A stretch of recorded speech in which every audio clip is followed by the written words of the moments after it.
Bilang chairman po ng Regional Peace and Order Council, RPOC, ng Region 5, Bicol,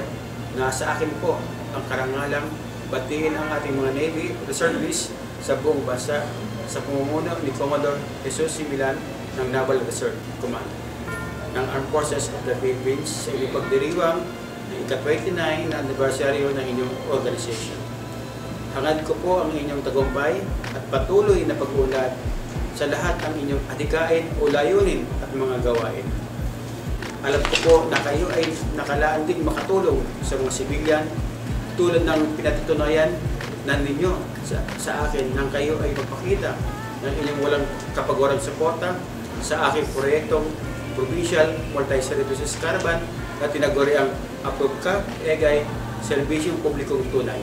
sa pamamagitan ng pagpapadala ng inyong dentista at iba pang serbisyong abot ng inyong kakayahan.